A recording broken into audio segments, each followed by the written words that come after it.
Emangnya? Wahai manusia, sungguh kami telah menciptakan kamu dari seorang laki-laki dan seorang perempuan. Kemudian kami jadikan kamu berbangsa-bangsa dan bersuku-suku agar kamu saling mengenal. Sesungguhnya yang paling mulia di antara kamu di sisi Allah ialah orang yang paling bertakwa. Sungguh Allah Maha Mengetahui, Maha Teliti. Baik, Masya Allah ya. Di surat Al-Hujurat ayat 13 ini benar-benar menggambarkan Indonesia banget ya Bu, ya.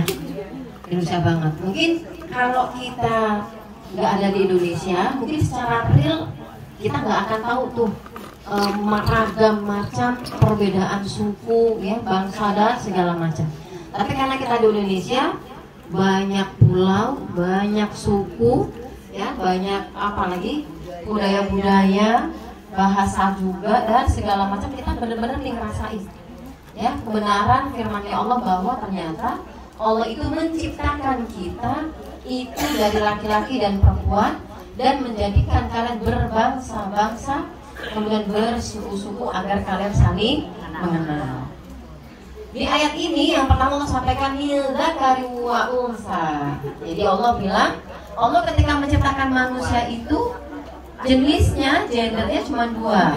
Apa Bu gendernya? Laki-laki dan perempuan. Ya. Kalau kemudian sekarang ada yang namanya laki-laki jadi-jadian, ya, perempuan jadi-jadian, itu berarti sudah menyalahi fitrah, menyalahi kodrat. Berarti bukan Allah yang menciptakan. Maka salah besar kalau seandainya misalnya mendengar, aku gini kan juga karena takdir Allah. Sering dengar gitu nggak? Dengar nggak gitu Bu? Jadi mengatasnamakan, kan segala sesuatu ini udah takdir, ya kan? Jadi Allah yang misalnya sudah, ya udah ini atas kehendak Allah juga nih. Kalau seandainya saya berubah menjadi perempuan yang tadinya laki-laki, atau tadinya perempuan berubah jadi laki-laki, itu atas nama asasi manusia lah. Kemudian takdir lah dan segala macam. Nah, ada yang bilang terjebak pada raga yang salah. Jadi jiwanya perempuan, raganya Allah ciptakan laki-laki, seolah-olah dia terjebak. Nah, kok ngeremehin Allah banget nih ya, gitu kan jadinya. Padahal Allah menciptakan manusia itu cuma dua, laki dan perempuan.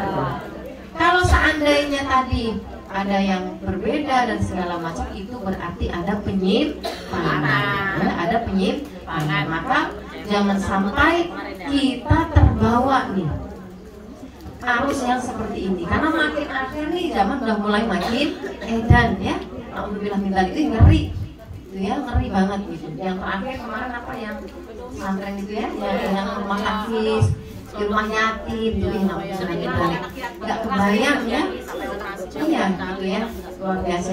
Semoga kita dijauhkan semuanya, generasi kita dan segala macamnya, gitu ya, termasuk bangsa Indonesia ini diselamatkan lah dari yang semacam ini, gitu ya. Jadi Allah menciptakan kamu dari laki-laki dan perempuan. Oleh karena memang fitrahnya, kodratnya diciptakan laki-laki dan perempuan, maka kemudian kalau di An-Nisa kemarin ayat 1 kan Allah menikahkan Adam dan Hawa. Dari situlah kemudian Allah jadikan berkembang. Ya, maka Allah bilang wa ja'alnakum syu'uban wa qabaila. Jadi dari laki perempuan Allah kemudian takdirkan dia berkembang biak, beranak pinak dan segala macam, sampai lahir generasi per generasi yang di situ ternyata Allah juga sudah siapkan, sudah desain, tidak ada yang sama. Bangsanya berbeda-beda, sukunya berbeda-beda dengan segala macam karakternya. Ibu pernah mikir gak, kepikiran gak, amalnya kita nih dari yang sama ya, Adam sama Hawa, kok bisa turunannya tuh beda-beda? Ada yang kemudian bangsanya kayak bangsa Cina sana yang matanya sipit-sipit, ada yang kemudian kulitnya itu putih-putih, ada yang macam kayak kita nih sama mata, ya kan? Ada yang juga mancung banget, ya, ada yang pekek, ada yang minimalis hidungnya, kan? Ya, ada yang mungil gitu ya, bentuk segala macamnya. Pernah mikir kok bisa beda-beda? Ibu tahu nggak jawabannya? Kenapa? Padahal bapaknya satu, ibunya satu, kok beda-beda? Ada yang punya jawabannya nggak, Bu? Ada yang suka pertanyaan-tanya gitu nggak? Atau nggak usah jauh-jauh, dulu waktu kecil saya suka nanya gini nih, kan katanya Adam Hawa nih lahir kembar-kembar, Iklimah sama Habil sama Buddha kan, ininya pasangan kembarannya tuh. Terus diceritakan tuh, diriwayatkan kembaran Iklimah sama Qabil itu kan cantik-cantik, menawan-menawan gitu. Habil sama Buddha itu beda tuh kulitnya dan segala macam. Dulu tuh kepikiran, loh, mak bapaknya satu kok beda sih, kok bisa? Ini baru turunan pertama nih, ya baru turunan pertama. Dan ternyata pernah saya baca dalam sebuah riwayat dalam buku tafsir, ternyata ketika Allah menciptakan Nabiullah Adam itu kan dari tanah. Itu ternyata nggak cuma satu unsur tanah, tapi dari beberapa unsur tanah. Dan ternyata dari perbedaan unsur tanah itulah nanti disitulah terjadi ya keturunannya yang kemudian berbeda-beda. Itu jadi ternyata memang dari sumbernya memang satu nih, Adam sama Hawa, tapi unsur yang dari Adam ini ketika Allah ciptakan itu dia sudah diciptakan dari berbagai macam unsur yang berbeda. Dari situlah asal muasal desainnya Allah, maka nanti keturunannya pun berbeda-beda. Maka timbullah yang tadi Allah ciptakan berbangsa-bangsa, bersuku-suku, bahasanya beda-beda dan segala macamnya. Alhamdulillahnya nih kita ya bisa rukun kayak gini diikat oleh slogan kita.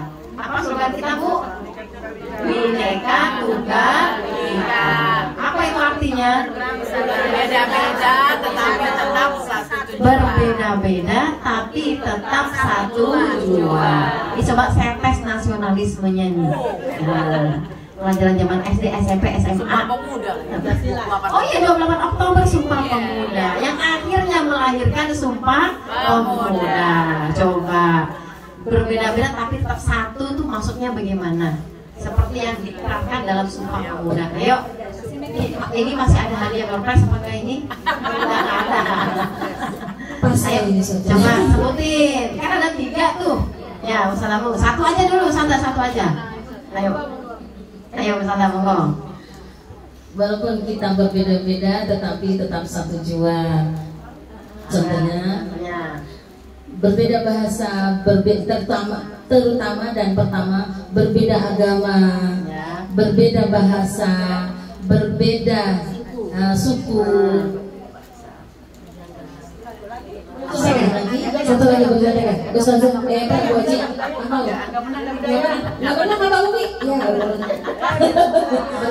berbeda agama, berbeda bahasa, berbeda suku, berbeda adat istiadatnya, tetapi kita tetap satu tujuan. Masya Allah. Indonesia Raya merdeka. 17 Agustus merdeka. Ada lagi yang hafal secara redaksi tentang Sumpah Pemuda, coba. Ayo. Yang disampaikan Ustazah Mus tadi, yang disampaikan Ustazah Mus dirumuskan, dirangkum dalam teks Sumpah Pemuda. Ayo. Sumpah Pemuda. Sumpah Pemuda. Sumpah Pemuda. Ayo. Gak boleh nyontek. Enggak, enggak nyontek. Kami bangsa Indonesia.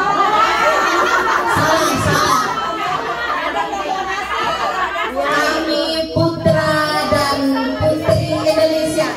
Lanjut. Tanah air satu. Tanah air Indonesia. Berbahasa satu, Bahasa Indonesia. berbangsa satu, Kata tulis gak ada yang benar, salah semua. Kita coba tulis. Saya. Ayo.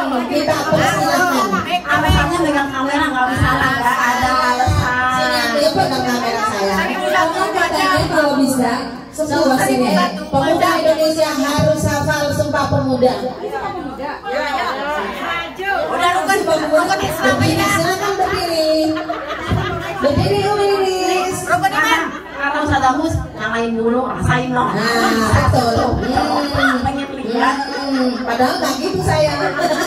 Bohong banget, sudah ada itu. Sudah ada yang ngalir aja Ustazah. Ayo berdiri. Oh ya, tanya apa yang tanya? Pancasila udah Pancasila. Masa Pancasila nggak bisa?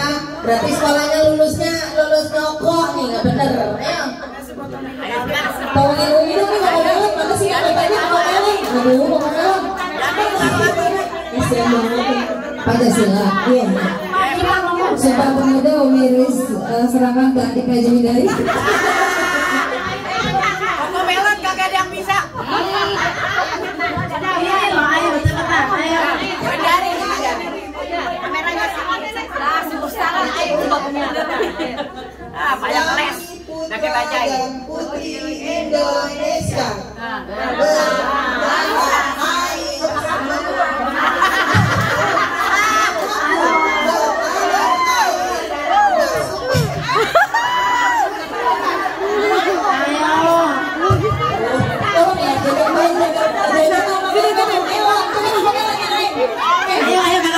Ayo kakak party siapa yang bisa? Ayo kakak Mary.